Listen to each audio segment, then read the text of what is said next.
बिस्मिल्लाहिर्रहमानिर्रहीम। अस्सलाम वालेकुम स्टूडेंट्स। आज का जो लेक्चर है हमारा वो सैम्पलिंग से ही कंटिन्यूएशन में है। इससे पहले हम सिंपल और स्ट्रेटिफाइड सैम्पलिंग कर चुके हैं रैंडम के हवाले से। अब रैंडम सैम्पलिंग के दो और जो तरीक़ेकार हैं वो आज हम डिस्कस करेंगे। बहुत सिंपल और माइनर से तरीक़ेकार है, उसको हम डिस्कस करेंगे। पहला वाला है इसके अंदर जो हम कर रहे हैं अभी फ़िलहाल सिस्टमिक सैम्पलिंग। अच्छा, इसके अंदर आपको जो चीज़ इम्पोर्टेंट है वो ये है कि जैसे कि नाम से ज़ाहिर है सिस्टमिक सैम्पलिंग है, तो सिस्टमिक सैम्पलिंग का मतलब क्या है कि आपने एक सिस्टम बनाना है और उस सिस्टम के तहत जो है वो फिर आपने अपने सैंपल को कलेक्ट करना है। अच्छा, इसके अंदर ये जो है इसमें ये नहीं है कि जी फॉर एग्जांपल ये एक टाइप के लोग हैं जो ब्लू कलर में हैं, जो रेड कलर की जो फीमेल्स हैं वो अलग टाइप हैं, फिर जो ब्लैक कलर में जो मेल्स हैं वो अलग हैं। ऐसे जिससे कोई फ़र्क नहीं पड़ता। बेसिकली इसके अंदर होना क्या चाहिए सिर्फ और सिर्फ कि आपको एक सिस्टम जनरेट करने की ज़रूरत है। से फॉर एग्जांपल मैं यहाँ पे अभी देख सकते हैं, हम यहाँ पे जो हमारी पिक्चर है उसके अंदर हम देख रहे हैं कि हमारे पास सैंपल साइज 40 का है। इसको मैं थोड़ा सा मूव करके सेंटर में ले आती हूँ ताकि इसको जो है वो डील करना आसान हो जाए। सैंपल साइज 40 का है, नंबरिंग करने की ज़रूरत नहीं है। इसमें थोड़ा जो आसानी है वो ये है कि आपको नंबरिंग करने की ज़रूरत नहीं है। जैसे हम लास्ट टाइम कह रहे थे कि जी नंबर होने चाहिए या ये सीक्वेंस में आपने लोगों को बिठा दिया। अच्छा, उसके बाद फिर आपको जो है जो इम्पोर्टेंट चीज़ है जो आपको पता होनी चाहिए वो ये है कि कैलकुलेट कर लें। से फॉर एग्जांपल मेरे पास अभी ये 40 का डाटा है, 40 पार्टिसिपेंट्स मेरे पास मौजूद हैं, लेकिन मुझे इनमें से कितने पार्टिसिपेंट्स निकालने हैं? 8 निकालने हैं। ठीक है, तो फॉर एग्जांपल मेरे पास 40 अवेलेबल हैं पार्टिसिपेंट्स। यहाँ पे एक फॉर्मूला जो अप्लाई होता है वो है k is equal to n/n। ठीक है जी, here k stands for the sample size, बल्कि इंटरवल के बेसिकली मींस द इंटरवल। आपको कितने इंटरवल के बाद जो है वो जो सिस्टमैटिक सैम्पलिंग है उसके अंदर एक चीज जो हमें बात करनी है वो ये कि हमें कैलकुलेट करना है कि कितने इंटरवल के बाद हमें पार्टिसिपेंट को कलेक्ट करना है। ठीक है जी, तो सबसे पहले आपका होगा के के लिए कैलकुलेट किस तरह से करते हैं? के को कैलकुलेट करते हैं बाय एक कैपिटल एन और एक स्मॉल एन को डिवाइड करते हैं आपस में। Capital N means total population available और स्मॉल एन का मतलब है the number of the size of the sample, the size of the sample. आपको कितने लोग चाहिए? ठीक है जी, फॉर एग्जांपल अब ये जो फॉर्मूला है मैंने लगाया, मेरे पास एन जो है वो भी गिवन है, हम यहीं पे सामने लिख लेते हैं कि इंटरवल फाइंड आउट करना है, एन गिवन है 40, जबकि सैंपल साइज है जो हमें कैलकुलेट करना है वो है 8। ठीक है, अब इसके लिए मैं क्या करूंगी कि मैं इनको फॉर्मूला में पुट करूंगी k is equal to 40/8 which gives me the number of 5। ठीक है जी, इसका मतलब क्या हुआ कि मुझे हर पांचवा जो बंदा है उसको सिलेक्ट करना है सैंपल के लिए। से फॉर एग्जांपल ये मेरे पास 40 का डाटा मौजूद है, इसमें से फर्स्ट मैंने उठा लिया, बल्कि पांचवा है ना, सबसे पहले 1 2 3 4 5, इसको मैं ले लूंगी। 1 2 3 4 5, ये सैंपल उठा लिया मैंने। 1 2 3 4 नेक्स्ट 5, 1 2 3 4 5, 1 2 3 4 5, 1 2 3 4 5, 1 2 3 4 5। ठीक है जी, अब ये अगेन रैंडम है, मुझे नहीं मालूम इसमें कौन आ जाएगा, किस तरह से आ जाएगा। अब अगर मैं देखूं तो आगे चलते हैं, इसको थोड़ा सा डिस्कस करते हैं। अभी हमारे पास ये सैंपल आ गया, अगर आप नोट करें तो हमारे पास एक ब्लैक है पर्सन, एक ब्लैक मेल है। ठीक है जी, 1 black male, 1 female, then female, 1 black male. अगर हम इसको 2 मिनट के लिए देखें तो कुछ इस तरह का डाटा बनेगा हमारे पास कि हमारे पास 3 तरह के लोग थे, मेल, ब्लैक, ठीक है, white male and females.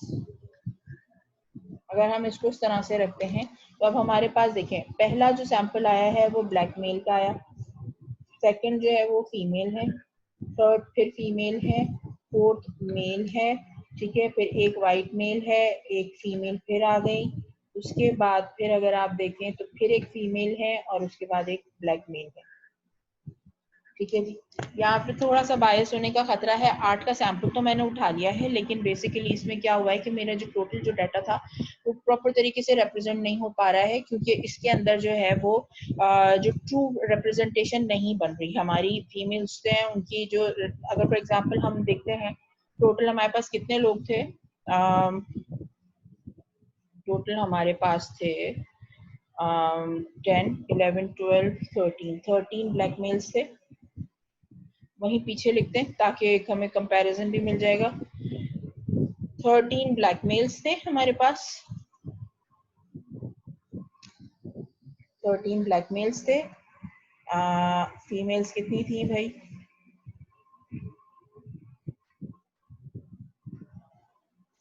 Females थी 10, 11, 12, 13, 14, 15, 16 फीमेल्स थी।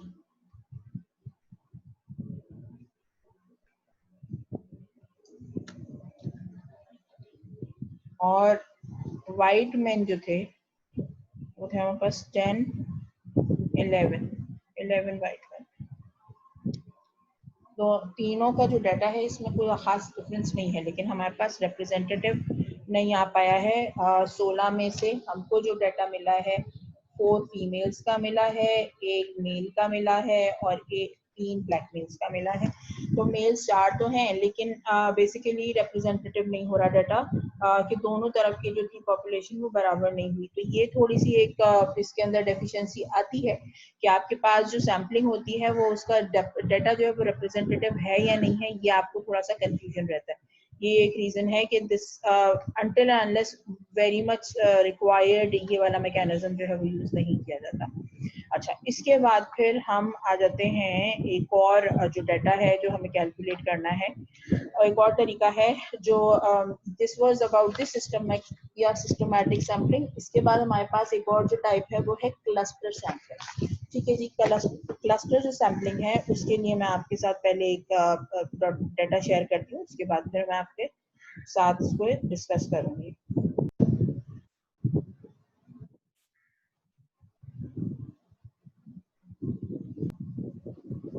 अच्छा जी, अब ये आपके साथ एक और स्क्रीन शेयर कर रही हूँ मैं।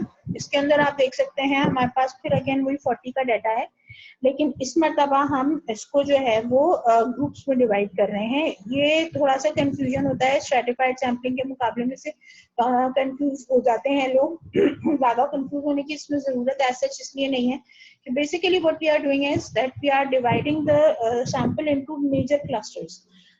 इस फिगर पे आने से पहले हम इसको इस तरह से बात कर लेते हैं कि से फॉर एग्जांपल हमें मालूम है कि जी पाकिस्तान में डिफरेंट मेडिकल कॉलेजेस हैं। हम एक मेडिकल कॉलेज में सर्वे करना चाह रहे हैं, ठीक है। और I want to survey in a medical college regarding anything the simple सी चीज है, the attitude of students towards patients या attitude of patients towards young doctors. वो क्या होता है, आप उन बच्चों का एक व्यू लेना चाह रहे हैं मेडिकल के स्टूडेंट्स का। ठीक है जी। कि जो यंग डॉक्टर्स होते हैं जिनको ट्रेनिंग के लिए भेजा जाता है, वो उनके बारे में जो पेशेंट्स होते हैं उनका क्या व्यू होता है और वो उनको ठीक से बिहेव करते हैं उनके साथ क्या नहीं करते। अब मैंने सिर्फ फॉर एग्जांपल देखा कि मुझे इसके लिए कहाँ कहाँ जाना पड़ेगा। मुझे ऑब्वियसली कराची, अगर तो मैं सिर्फ कराची के डॉक्टर्स के हवाले से बात करना चाह रही हूँ तो मैं जो कराची के जो डिफरेंट मेडिकल कॉलेजेस हैं उनके एक नामों की लिस्ट निकाल दूंगी और उसके अंदर से फिर जो है वो मैं उसको सैम्पलिंग, क्लस्टर सैम्पलिंग कर लूंगी। दूसरा ये तरीका हो सकता है कि जी मैं पूरी जो पूरा मुल्क है उसके डिफरेंट मेडिकल कॉलेजेस हैं उनको निकाल लूँ। ठीक है। से फॉर एग्जांपल मैं अभी जो है वो 4 ग्रुप्स हैं मेरे पास जो के मेडिकल के स्टूडेंट्स हैं। अब ये जो मेरे पास जो 4 ग्रुप्स हैं, ये फॉर एग्जांपल समझ लें कि ये KMTC का ग्रुप है। ठीक है जी। मैंने जो है घुमा फिरा के ये कहानी की कि मैं कोशिश ये करूंगी कि एटलीस्ट पब्लिक सेक्टर की यूनिवर्सिटीज हो। तो मेरे पास एक आ गया KMDC का जो ऑप्शन आ गया। दूसरा मेरे पास आ गया DUHS का। ठीक है जी। तीसरा मेरे पास ऑप्शन आ गया जे जिना सिंध मेडिकल यूनिवर्सिटी JSMU, ठीक है जी। और इसके अलावा फिर मैंने उठा लिया कोई सी एक जो सबसे ज्यादा मशहूर यूनिवर्सिटी है, कोई सी भी आप उठा लें का, फॉर एग्जांपल हमदर्द ले लेते हैं हम मेडिकल के पॉइंट ऑफ व्यू। अब ये 4 मेडिकल कॉलेजेस हैं और मुझे अब इनके अंदर जो डाटा चाहिए वो मुझे इसमें अगेन सिंपल रैंडम सैम्पलिंग करेंगे हम। और मुझे चाहिए से फॉर एग्जांपल यूं करते हैं, इस डाटा को थोड़ा सा बड़ा करते हैं, ऐसे नहीं होगा, इसको हम थोड़ा इस तरह से करते हैं कि इसको थोड़ा सा बड़ा करते हैं, सैंपल साइज मतलब क्लस्टर्स बड़े करते हैं।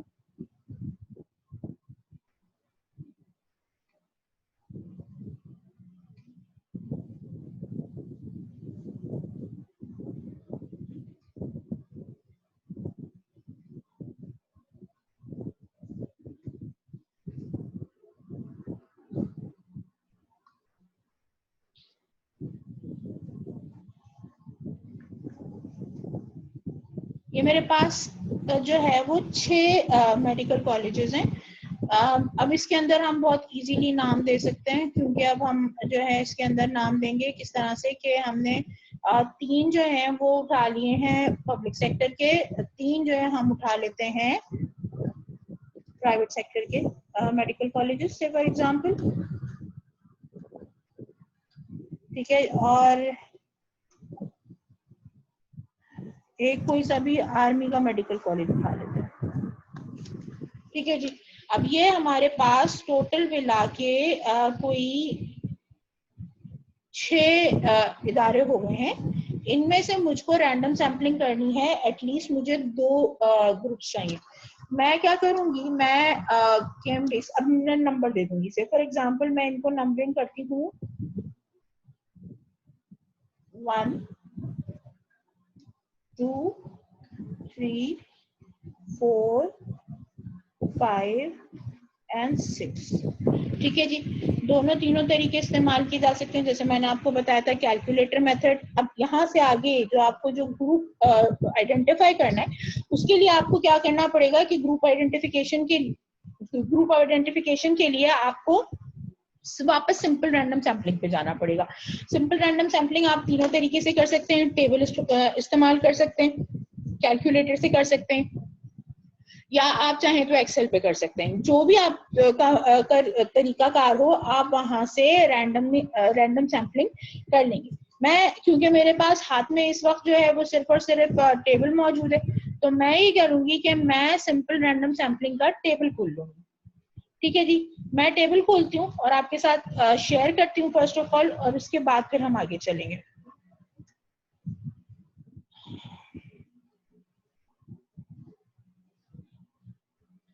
मैंने ये टेबल खोल लिया है। अभी तक अगर आपको याद हो, हम 2 मरतबा ऊपर से रैंडम सैम्पलिंग कर चुके हैं, तो इस मरतबा हम क्या करते हैं कि जी हम नीचे से रैंडम सैम्पलिंग शुरू करते हैं। और ऐसे घूमते फिरते मेरा हाथ जो है वो बीच में इस जगह पे पड़ गया, ठीक है जी। मैंने एक तो नंबर उठा लिया, मुझे चूंकि 2 सैंपल्स चाहिए तो मैंने एक नंबर उठा लिया 3। 92 था, 3 51 59 77 59 56 78 एंड 6। अब मुझे इसमें मेरी मर्जी शामिल नहीं है, मेरी इसमें कोई चॉइस नहीं है। मैंने रैंडमली एक ही जगह पे हाथ रखा था और वहां से जो है मैंने नंबर कलेक्ट किया है। अब मेरे पास जो नंबर आया है वो 3 और 6 आया है, ठीक है जी। अब ये जो 3 और 6 है हम लेके वापस चलते हैं अपने जो हमारे पास जो सैम्पलिंग का डाटा है उसके ऊपर। अब हमारे पास क्या हुआ कि जी हमने चूज किया है इसको, 3 को और 6 को। हमें ये मालूम नहीं है इस वक्त कि इनमें से पब्लिक सेक्टर कौन सा है, प्राइवेट सेक्टर कौन सा है, नंबर ऑफ स्टूडेंट्स किसमें ज्यादा है किसमें कम है क्या नहीं है, हम इसके बारे में कुछ नहीं जानते। रैंडमली हमने 2 क्लस्टर सिलेक्ट किए हैं, चूंकि हमारे पास 2 ही क्लस्टर्स की इजाजत थी इस वक्त हमारे पास। अच्छा, ये डिसाइड करना है कि जी कितने क्लस्टर्स आपने डिसाइड करने हैं और कितनों में से आपने क्लस्टर में से डाटा कलेक्ट करना है, वो आपकी फिजिबिलिटी के ऊपर डिपेंड करता है, आपके फाइनेंसिस के ऊपर डिपेंड करता है, आपके जो फील्ड वर्कर्स हैं उनकी अवेलेबिलिटी अवेलेबिलिटी, उसके अलावा आपको फंड्स कितने मिले हुए हैं उसके ऊपर, उसके अलावा सबसे इंपॉर्टेंट चीज ये है कि आपके पास टाइम कितना है, कि आपने अपनी जो रिसर्च है वो कितने अरसे में जमा करा देनी है। वो टाइम भी बहुत इंपॉर्टेंट फैक्टर होता है। सारी दुनिया का आप लेकर डाटा बैठे रहे, रिसर्चर्स दुनिया से गुजर जाते हैं इस चक्कर में, ठीक है जी। तो वो एक लंबी स्टडी होती है जो कि पर्सन टू पर्सन नहीं होती है, वो इदारे चला रहे होते हैं, वो एक अलग चीज है। लेकिन अगर आपने एक पर्सन की स्टडी कर रहे हैं, उसमें आपने नंबरिंग की है, आपको देख सकते हैं कि हमने नाम छुपाए हुए हैं, अभी हमें मालूम ही नहीं है कि कौन से नामों की सिलेक्शन हो पाई है, कौन से मेडिकल कॉलेजेस को हमने लेना है, ठीक है जी। हमारे पास क्या है, एक नंबर 3 आया, एक नंबर 6 आया। अब हम अब जाके चेक करेंगे कि क्या है। एक आर्मी का मेडिकल कॉलेज आ गया हमारे पास, और दूसरा जो है हमारे पास क्या आया है, if I am not wrong, JSMU आया है, ठीक है जी, जेएसएमयू आया। अब what we have to do is कि अब जो क्लस्टर सैंपलिंग हो गई, क्लस्टर सैंपलिंग में हमने क्लस्टर सिलेक्ट करते हैं रैंडम सैंपलिंग के थ्रू, बंदे नहीं सिलेक्ट कर होते। ये बहुत इंपॉर्टेंट चीज है कि इसके अंदर हमने सिर्फ और सिर्फ क्लस्टर सिलेक्ट करने होते हैं, लोग नहीं सिलेक्ट करते हम। अच्छा, अब यहाँ पे क्या किया हमने, ये क्लस्टर सिलेक्ट किया। क्लस्टर सिलेक्ट करने के बाद आफ्टर सिलेक्टिंग दी क्लस्टर, आपके पास क्या रह जाएगा काम करने के लिए,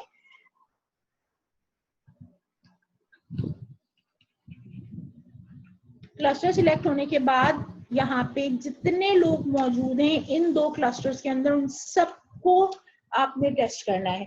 से फॉर एग्जांपल अगर तो हम देखना चाह रहे हैं कि पेशेंट्स का जो है वो रिस्पॉन्स क्या होता है, तो उसके लिए आपने ये जो दोनों मेडिकल कॉलेज के जो यंग डॉक्टर्स हैं जो अभी पास आउट होके हाउस जॉब करने गए हैं वो, या जो 3rd ईयर से लेके फाइनल ईयर तक के वो बच्चे जो कि मेडिकल वहाँ पे पेशेंट्स से एक्सपोज किए जाते हैं और पेशेंट से उनको हिस्ट्री टेकिंग वगैरह लेने के लिए कहा जाता है, तो उसमें पेशेंट उनके साथ या पेशेंट के अटेंडेंट्स उनके साथ किस तरह का रिस्पॉन्स करते हैं, उसका अगर आप क्वेश्चनर बनाते हैं वो आप क्वेश्चनर फिल कर लेंगे, या लोगों के तरीकाकार क्या है वो आप डिस्कस कर लेंगे, या इसमें किसी भी किस्म का कोई टेस्ट आप करना चाह रहे हैं। तो जितने बच्चे मौजूद हैं, if you are saying that you have to take the answers from 3rd year students, तो जितने 3rd ईयर स्टूडेंट्स मौजूद हैं इन दोनों आर्मी मेडिकल कॉलेज में भी और जेएसएमयू में भी, उन सब से आपको रिव्यू लेना पड़ेगा इसमें। उसके बाद मतलब जो वॉलंटियर्स हैं या जो भी हैं, उनमें ये नहीं कर सकते आपके जी ये फलाना मुझे पसंद नहीं था, फलाना बहुत यंग था, फलाना उस दिन आया नहीं था, नहीं जी। जितने लोग हैं जो कि रोल जो आपका जो रोल कॉल के ऊपर जो रजिस्टर में जितने बच्चों के नाम है, जितने इनरोल्ड बच्चे मौजूद हैं, उन तमाम से आपको रिस्पॉन्स लेना होगा। से फॉर एग्जाम्पल आप पास आउट स्टूडेंट्स के हवाले से बात करें कि जी हाउस ऑफिसर से आपको डाटा चाहिए, उस बैच के जितने हाउस ऑफिसर्स हैं, उस बैच के जितने भी हाउस ऑफिसर्स हैं उन सबका डाटा कलेक्ट करेंगे आप, ठीक है जी। वो जिस भी वार्ड में गए हैं, हर वार्ड में पेशेंट का रिस्पांस डिफरेंट होता है, फिर आप वहां से फिर डिफरेंट रिस्पांसेस या डिफरेंट स्ट्रेटा बना सकते हैं कि जी इस फलाने जी क्वेश्चन के जो आंसर्स हैं उनको आपस में कंपेयर करना है, किस तरह करना है कि जी जो सर्जरी वार्ड के पेशेंट्स होते हैं उनका रिस्पॉन्स क्या था, जो मेडिसिन वार्ड के पेशेंट्स होते हैं उनका रिस्पॉन्स क्या था, गायनी ऑप्स के जो पेशेंट्स हैं, ईएनटी के, पीडियाट्रिक के वार्ड के जो पेशेंट्स हैं, जहां जहां जो जॉब कर रहा है वो अपने अपने वार्ड का एक्सपीरियंस बताएगा। तो आपने वहां से वो डाटा कलेक्ट करना है, आपने फिर उसको फर्दर जैसे भी आप इंफॉर्मेशन को एनालाइज करना चाह रहे हैं व्हाटएवर वो आप कर सकते हैं। लेकिन एक एक बंदा जो उस क्लस्टर में मौजूद है, उस टाइम पे एनरोल्ड है, आपने उन सबको लेना है। इसी तरह से हम इस ग्रुप को इस तरह भी डिवाइड कर सकते हैं जी। फॉर एग्जांपल मैं ये देखना चाह रही हूँ कि ये जो 6 क्लस्टर्स हैं इनको अब मैं मेडिकल कॉलेज से हटा देती हूँ, और मैं अब ये देखना चाह रही हूँ कि सिर्फ फॉर एग्जांपल कराची के 6 मुख्तलिफ इलाके हैं, वहाँ पे पानी की क्या सिचुएशन है, जो लाइन से पानी आता है या जो खरीद के पानी लिया जाता है या जो फिल्टर से पानी लिया जाता है, वहां से मैं सैंपल मंगवाना चाह रही हूँ और मैं उनके ऊपर जो है कुछ टेस्ट करना चाह रही हूँ। अब मैंने क्या किया, क्लस्टर सिलेक्ट कर लिया कि जी से फॉर एग्जांपल एक नाजमाबाद था, नॉर्थ कराची था, क्या कहते हैं गोलीमार उठा लिया, फिर सदर का एक एरिया ले लिया, डिफेंस का इलाका ले लिया, मलीर ले लिया, इस तरह से 6 इलाके उठा लिए, गुलशन इकबाल उठा लिया। अब ये जो 6 इलाके मैंने उठाए हैं, अगेन उसको जो है मैंने क्लस्टर सैंपलिंग के लिए सिंपल रैंडम सैंपलिंग से एरिया सिलेक्ट किया। एरिया सिलेक्ट करने के बाद मैंने ईच एंड एवरी घर, उस इलाके में जितने घर हैं उन सब से कलेक्ट करना है व्यू, ठीक है। उसमें ये नहीं होगा कि अच्छा, कभी कभी फिर ये भी होता है कि चूंकि फिर एरिया बढ़ जाता है तो फिर आप उसके अंदर फिर जो है फर्दर आप क्या करते हैं कि जी जो आपके पास जो आ जाता है तो वो मल्टीपल स्टेज सैंपलिंग कहलाती है। उसमें आप क्या करते हैं कि फर्स्ट ऑफ ऑल आपने क्लस्टर्स बना लिए, क्लस्टर सिलेक्ट करने के बाद फिर आप उनको फर्दर मतलब डिवाइड करते हैं ग्रुप्स में, और फिर फर्दर ग्रुप में डिवाइड करने के बाद फिर अगेन उसमें सिंपल रैंडम सैम्पलिंग कर सकते हैं। से फॉर एग्जांपल अब नॉर्थ नानोबाद बहुत बड़ा इलाका है, ठीक है, उसके अपने कितने ब्लॉक्स है, ठीक है, अब उन ब्लॉक्स के अंदर पता नहीं कितने हजारों के हिसाब से घर है। अब हर घर में जाना अगेन इसके लिए एक पूरी फोर्स की जरूरत होगी जो इस रिसर्च को कंडक्ट कर सकेगी। तो फिर आप इसमें से फिर फर्दर आप सिंपल रैंडम सैम्पलिंग से फिर इन क्लस्टर्स के अंदर से स्पेसिफिक नंबर उठाएंगे कि जी जो आप से फॉर एग्जांपल आपने क्या किया कि क्लस्टर्स उठा लिए, उनमें देख लिया कि अब टोटल से फॉर एग्जांपल 1 लाख से ऊपर की पॉपुलेशन आ रही है, तो उस 1 लाख से ऊपर की पॉपुलेशन के ऊपर फिर आप वही जो स्ट्रेटिफाइड सैम्पलिंग का जो वो लगता है कि आपने पहले उसमें से निकाला कि जी जो आपके पास जो डाटा आ रहा है वो कितना रिप्रेजेंटेटिव है, फिर फर्दर उसके अंदर से फिर आप डाटा फर्दर सिंप्लीफाई करके सिंपल रैंडम सैम्पलिंग से उसको सेपरेट आउट कर लेंगे। इस तरह से जो है आपकी ये क्लस्टर सैम्पलिंग होती है। आई होप यहाँ तक आपको बात समझ में आ गई हुई, क्योंकि यहाँ पे ये 3-4 तरीके हैं जो आपके रैंडम सैम्पलिंग के वो कंप्लीट हो चुके हैं। इसके बाद जो आपके पास जो नया टॉपिक है मैं आपके साथ स्क्रीन शेयर कर रही हूँ, हम यहीं पे नॉन प्रोबेबिलिटी सैम्पलिंग है वो हम यहीं पे कंप्लीट करेंगे। वजह इसकी ये है कि वो बिल्कुल सिंपल सी चीज है, छोटी सी। 1 मिनट रुकिएगा।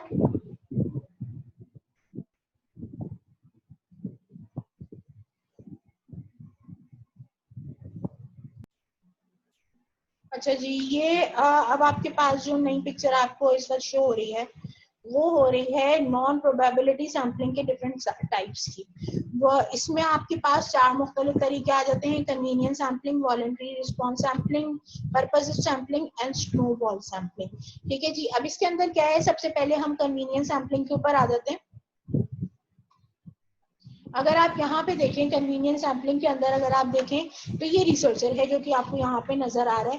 कन्वीनियंस सैम्पलिंग क्या है कि जो चीज सामने नजर आ रही है, अच्छा इसको कन्वीनियंस सैम्पलिंग को इसके अलावा कन्वीनियंस के अलावा हम इसको एक्सीडेंटल सैम्पलिंग भी कहते हैं। से फॉर एग्जांपल मैं ये देखना चाह रही हूँ कि पेशेंट्स जो हैं वो डायबिटीज के जो पेशेंट्स हैं उनके अंदर कॉम्प्लिकेशंस क्या है। मैं जाती हूँ, जाके बैठ जाती हूँ एक हॉस्पिटल में, और हॉस्पिटल में जाके 2 तरीके हो सकते हैं। वो जरा मुश्किल हो जाएगा मेरे लिए कि मैं किसी मेडिकल वार्ड की जो ओपीडी है उसके अंदर जाके बैठूं, तो यहाँ पे मल्टीपल पेशेंट्स आ रहे होंगे, उनमें से मुझे सेपरेट करने में बड़ी मेहनत लगानी पड़ेगी, और फिर मुझे उसमें से डायबिटीज के पेशेंट सेपरेट करने पड़ेंगे।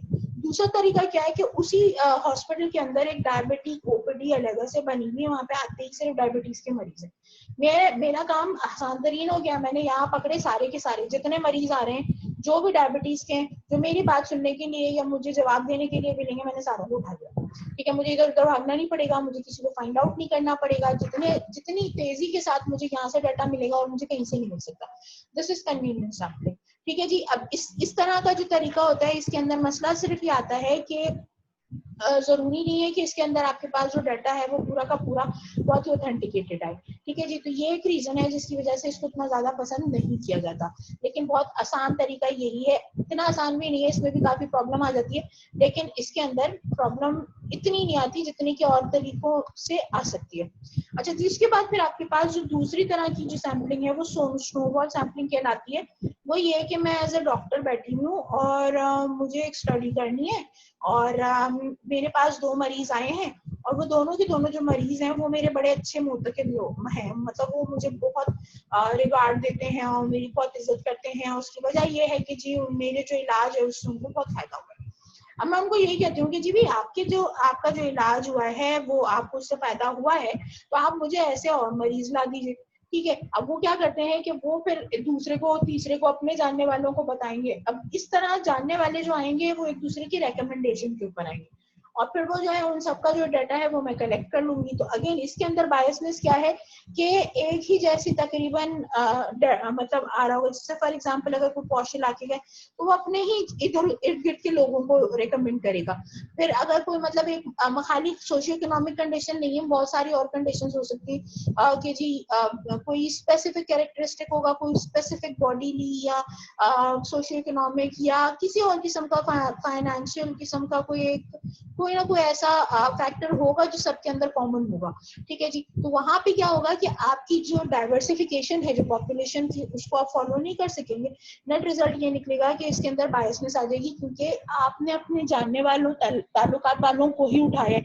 ऑब्वियसली वो आज आपकी आज जान पहचान में है, आपके लिए अच्छा ही रिस्पॉन्स देंगे और काम करवा के दे देंगे आपको। तो ये अगेन इसमें अंदर बायसनेस के चांसेस बहुत ज्यादा है। पर्पसिव सैम्पलिंग ये है कि जी मेरे पास 10-15 लोग मौजूद हैं और उसमें से मैं जो मुझे देखने में अच्छे लग रहे हैं या मुझे कोऑपरेटिव लग रहे हैं या मुझे ऐसा लगता है कि हाँ ये ठीक रहेंगे, ये ज्यादा चकचक नहीं करेंगे, ये मुझे तंग नहीं करेंगे। कुछ लोग हैं जो देखने से ही खशूनत वाले लग रहे हैं, मतलब देखने में ही नहीं अच्छे लग रहे हैं, मुझे नहीं पसंद आ रहे ना, बस कहानी खत्म हो गई, मैंने उनको नहीं सिलेक्ट करना, ठीक है जी। इस तरह के जो लोग हैं उनको फिर जो है हम पर्पसिव सैम्पलिंग में लेते हैं कि जी फॉर एग्जांपल जो बंदा मुझे देखने में फिजिकली या किसी भी रीजन की वजह से अट्रैक्टिव लग रहा है, मैं उसको उठा लूंगी अपनी सैम्पलिंग के लिए और बाकी सबको छोड़ दूंगी। बाकी सब मौजूद है, उन सबका जो है वो इक्वल चांस नहीं हो पाएगा, ठीक है जी। तो ये भी एक तरीका होता है, पर्पसिव सैम्पलिंग कहलाती है ये। आखिरी जो टाइप है हमारे पास जो सैम्पलिंग की, पर्पसिव के बाद स्नोबॉल हो गया, अब हमारे पास रहती है वॉलंटरी रिस्पांस सैम्पलिंग। इसमें ये क्या है कि इसमें बंदा खुद से आता है, आपके पास जो वॉलंटियर है वो खुद वॉलंटरली आके लोग जो हैं वो सैंपल बनना चाहते हैं, ठीक है जी। अच्छा, अब यहाँ पे बहुत सारे रीजंस हो सकते हैं, कुछ बहुत अच्छे होते हैं, कुछ बहुत बुरे होते हैं। वॉलंटरी रिस्पांस किस तरह से आ रहा है कि जी आपने ऐड दे दिया, लोग वॉलंटरली आ रहे हैं, आपने उसके लिए पैसे रख दिए हैं, उनको पैसों की जरूरत है, वो आके पैसे लेंगे और आपके सैंपल बन जाएंगे। एथिकली ये तरीका अप्रूव नहीं है, इसमें गलत है, इस तरह नहीं करना चाहिए। दूसरा एक तरीका ये भी हो सकता है कि जी फॉर एग्जांपल आपका टीचर है, वो कोई रिसर्च कर रहा है और वो आपको जो है एज अ वॉलंटियर लेता है और डिसाइड ये होता है कि जी जो भी वॉलंटियर बनेगा उसके मार्क्स पूरे आएंगे, या उसको पेपर नहीं देना पड़ेगा या पेपर देना भी पड़ेगा तो उससे कोई फर्क नहीं पड़ेगा, उसको अच्छे नंबर्स मिल जाएंगे, उसकी ग्रेड अच्छे हो जाएंगे। लोग इस चक्कर में बहुत ज्यादा वॉलंटियर बन जाते हैं, ठीक है जी। तो ये एक तरीका है जो कि बिल्कुल सही नहीं है। और भी बहुत सारे रीजन हो सकते हैं इसके अलावा, ये खाली ये नहीं कि ये एक ही वाहिद रीजन हो, और भी बहुत सारे रीजन हो सकते हैं जिसकी वजह से इस तरह के सैम्पलिंग में लोग पार्टिसिपेट करते हैं। तो अगेन ये भी अपनी वही बातें मर्जी की है, स्टूडेंट जो भी पसंद होंगे, जिनको अच्छे मार्क्स देने का मूड होगा टीचर का, वो उन्हीं को रखेगा, या ऐसा जो भी रिसर्चर है उसकी जो भी रिक्वायरमेंट्स है वो उसके हिसाब से काम करेगा। So this is what is type of different kind of sampling methods. और इसके साथ ही आज का हमारा ये जो टॉपिक है वो खत्म हो गया। होप आपको ये चीजें समझ में आ गई होंगी। नेक्स्ट टॉपिक के साथ इंशाल्लाह फिर जल्दी आपसे मिलेंगे। रिस्पॉन्स दीजिएगा, कोई सवाल हो तो जरूर पूछिएगा। Thank you so much. Allah Hafiz.